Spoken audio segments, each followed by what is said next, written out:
160 से अधिक देशों से जुड़े लाखों साथी, अन्य महानुभाव, देवी और सज्जनों, यहां कान्हा शांतिवन में आपके बीच आकर आपके इस प्रेरक काम को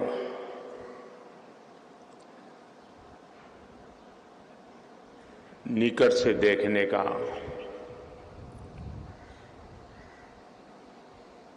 बहुत लंबे समय से मैं इंतजार कर रहा था, लेकिन किसी न किसी कारण से आ नहीं पाया था।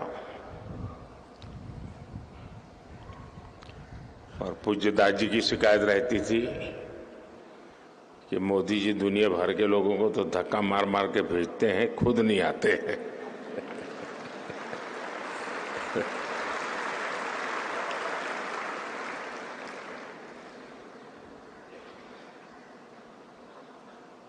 लेकिन बहुत पवित्र काम ऐसे होते हैं कि जब तक ऊपर वाले का बुलावा नहीं आता है, मेल नहीं बैठता है।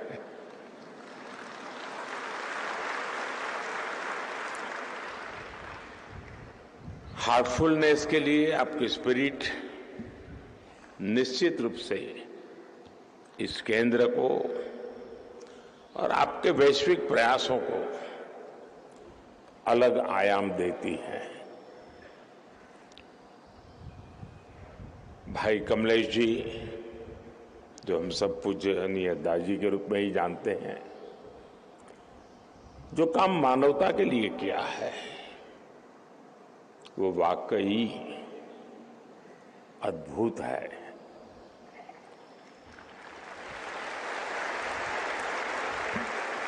उनके इस योगदान को पद्म पुरस्कार से सम्मानित करने का सौभाग्य हमारी सरकार को मिला है।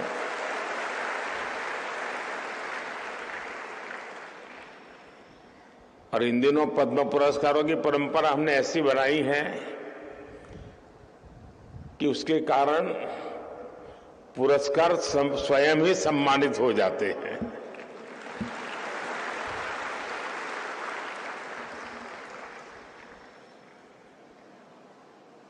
मुझे इस बात की खुशी है कि श्री रामचंद्र मिशन के संस्थापक पूज्य बाबूजी महाराज की 125वीं जन्म जयंती का समारोह भी चल रहा है। साथियों, कान्हा शांतिवनम को दुनिया का सबसे बड़ा मेडिटेशन हॉल कहा जा रहा है।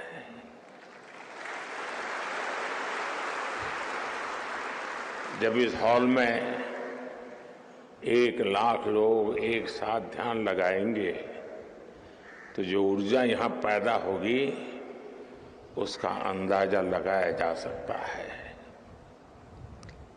इस कान्हा शांतिवनम में जिस परंपरा, जिस संस्कृति को हम जी रहे हैं, वो हजारों वर्षों के एक सतत प्रवाह से निरंतर समृद्ध हुई है। इसमें हमारे संतों की, हमारे तपस्वियों की समृद्ध परंपरा का, समृद्ध विरासत का और अथक एक निष्ठ प्रयासों का प्रतिबिंब है। कान्हा शांतिवनम इसी परंपरा को आगे बढ़ा रहा है। आज आपके प्रयासों से 160 से ज्यादा देशों के लोग सहज मार्ग पद्धति से योग को अपनाए हुए हैं। जो सच्चा साधक है उसे आप पूरी निष्ठा से योग और ध्यान से परिचित कराते हैं। ये मानवता की बहुत बड़ी सेवा है। हर ध्यान, हर घर ध्यान, हर दिल ध्यान, ये आपका संकल्प भारत ही नहीं बल्कि पूरी मानव जाति की सेवा कर रहा है।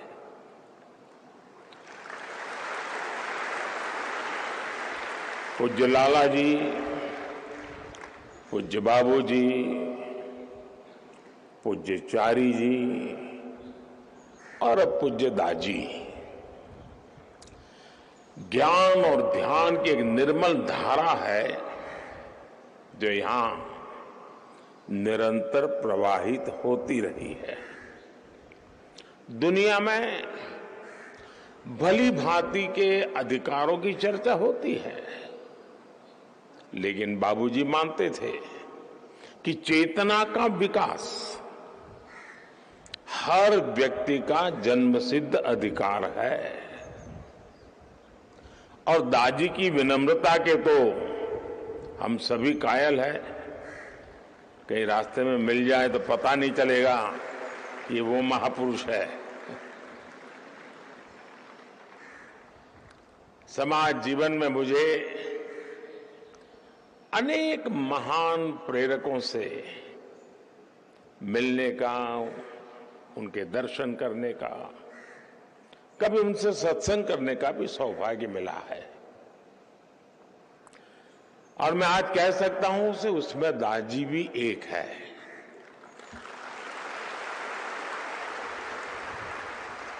एक तरफ उन्होंने चिकित्सा क्षेत्र में महत्वपूर्ण कार्य किया, तो दूसरी तरफ वो एक आध्यात्मिक सामाजिक संस्था का दायित्व भी संभाल रहे हैं।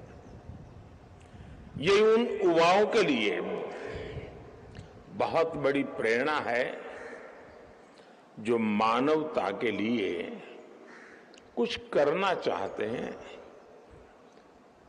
जो जीवन के ध्येय की तलाश में है। दादी के मार्गदर्शन में कान्हा शांतिवनम जिस ऊंचाई पर पहुंचा है, वो देखकर मन को बहुत संतोष मिलता है।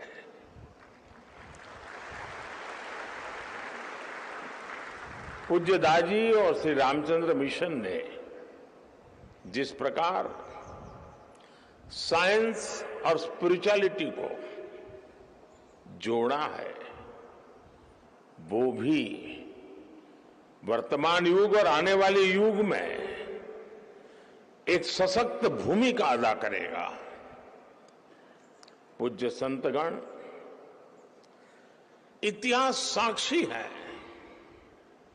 कि जब जब जहां जहां गुलामी आई, वहां सबसे पहले उस समाज की असली ताकत पर चोट की गई, उसके चेतना तत्व को तहस नहस करने का प्रयास हुआ, उसके चैतन्य को नष्ट करने के लिए उससे जुड़े सभी मानबिंदुओं को खत्म करना, ये प्रवृत्ति रही। भारत को गुलाम बनाने वालों ने भी हमारी असली ताकत, ज्ञान, ध्यान, योग, आयुर्वेद, ऐसी कई महत्वपूर्ण परंपराएं थी, उसी पर हमला बोला था। और इसका देश को बहुत नुकसान उठाना पड़ा। लेकिन अब समय बदल रहा है और भारत भी बदल रहा है।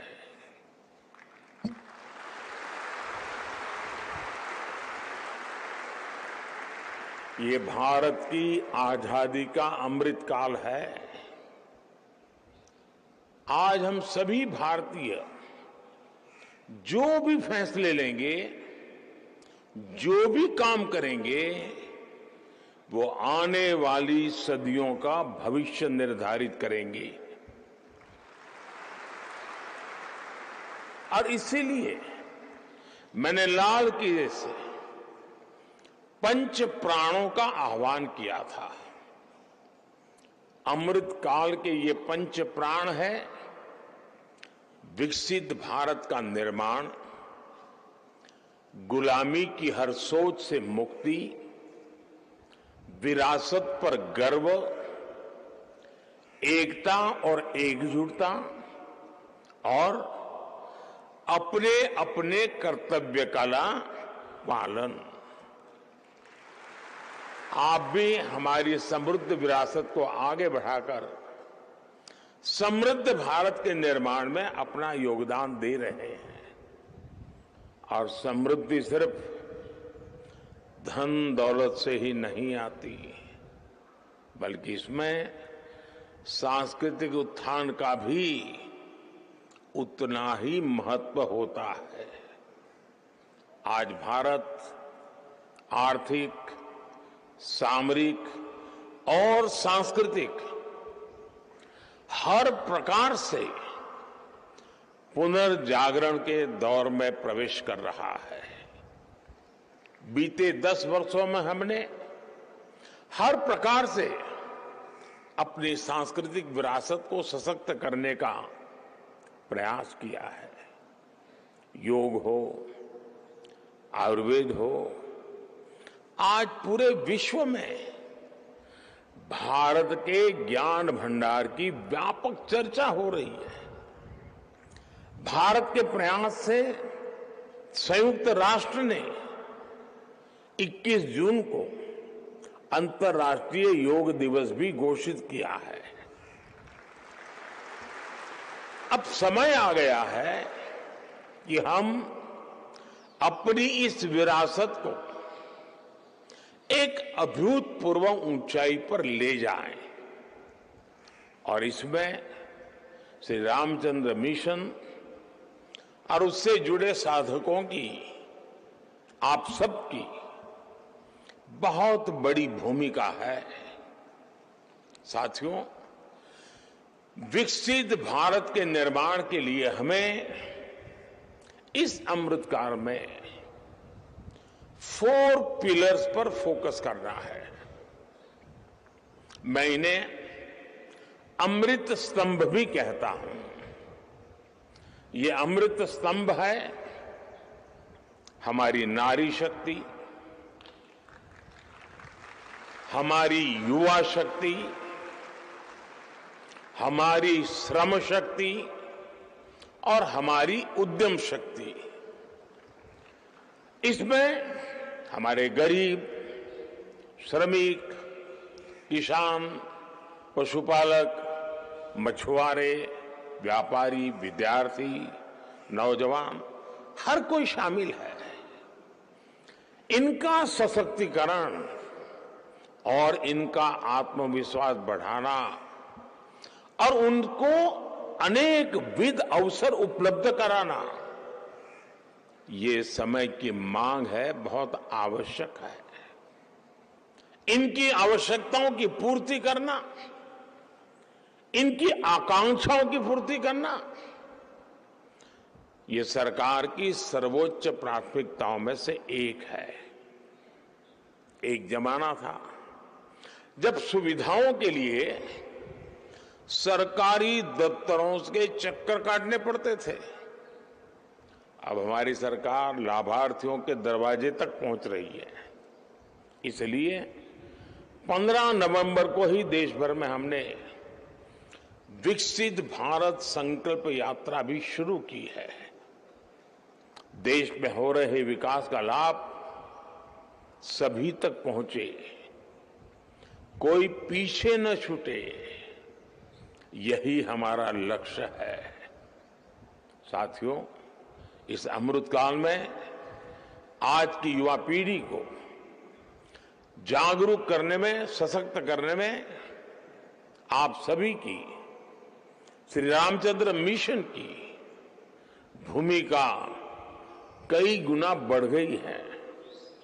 इसलिए मेरा आपसे नम्र निवेदन है, हाल में हमने देश की युवा शक्ति को राष्ट्रीय संकल्पों से जोड़ने के लिए मेरा युवा भारत यानी माय भारत नाम से बहुत बड़ा अभियान शुरू किया है। ये देश के युवाओं को राष्ट्र निर्माण के महायज्ञ से सीधे जोड़ने का बहुत बड़ा प्लेटफॉर्म है, संगठन है। हमारा युवा ड्रग्स और दूसरी नेगेटिविटी से दूर रहे और माय भारत जैसे मिशन से जुड़े, इसमें आप सबका सहयोग भी उसे नई ताकत दे सकता है, नई ऊर्जा दे सकता है, नई प्रेरणा दे सकता है। साथियों, हमारे यहां कहा गया है, परोपकाराय फलन्ति वृक्षाः, परोपकाराय वहन्ति नद्यः, परोपकाराय दुहन्ति गावः, परोपकारार्थमिदं शरीरम। यानी वृक्ष हो, नदियां हो, गाय हो, ये सब अपने लिए नहीं जीते, ये दूसरों का जीवन सुखी बनाते हैं। इसी प्रकार हमारा शरीर भी परोपकार के लिए ही बना है। आप भी इसी भावना को आगे बढ़ा रहे हैं। मुझे बताया गया है कि आप इस क्षेत्र में लाखों वृक्ष लगाकर एक हरा भरा जंगल भी तैयार कर रहे हैं। यहां पानी की एक एक बूंद भी बर्बाद नहीं होती, बल्कि बूंद बूंद का सदुपयोग होता है। ये भविष्य की पीढ़ियों के लिए आपकी तरफ से बहुत बड़ा उपहार है। और अभी पूज्य दाजी के साथ कुछ मुझे सरसरी नजर से कुछ चीजें देखने का अवसर भी मिला, और जिस पैशन के साथ वो चीजों की बारीकियां बताते थे, तब मुझे लगता था कि पूज्य दादी यहां के कण कण में रम गए हैं।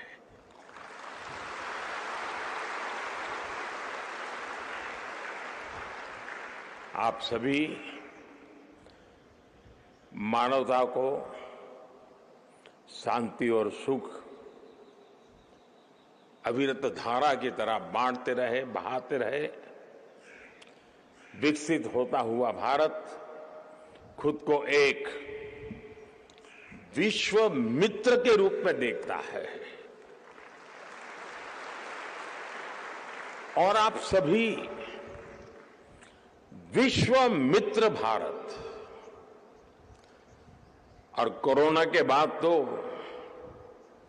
हमने जिस प्रकार से दुनिया के साथ हम खड़े रहे, आज मुझे दुनिया को नहीं कहना पड़ता कि हिंदुस्तान आपका मित्र है।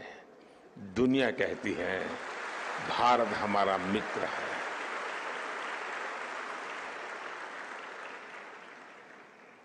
और आप सभी विश्व मित्र भारत के बहुत समर्थ, सशक्त और सांस्कृतिक प्रतिनिधि है। मैं एक बार फिर सभी महान व्यक्तित्वों, पूज्य लाला जी, पूज्य बाबू जी, पूज्य चारिक जी और पूज्य दादी जी को श्रद्धापूर्वक नमन करता हूं। आप सभी को बहुत बहुत शुभकामनाएं देता हूं, और आप सबको मिलने का मुझे अवसर मिला। लेकिन मैं कभी कभी हम कहीं जाते हैं तो जल्दबाजी में अगर कोई खाने के लिए भी कहता है तो नहीं, मुझे बहुत जल्दी जाना है, ऐसा कर थोड़ा चख लेता हूं। तो आज मेरा चखने का कार्यक्रम हुआ है, देखने का कार्यक्रम कभी आकर के करूंगा। बहुत बहुत धन्यवाद।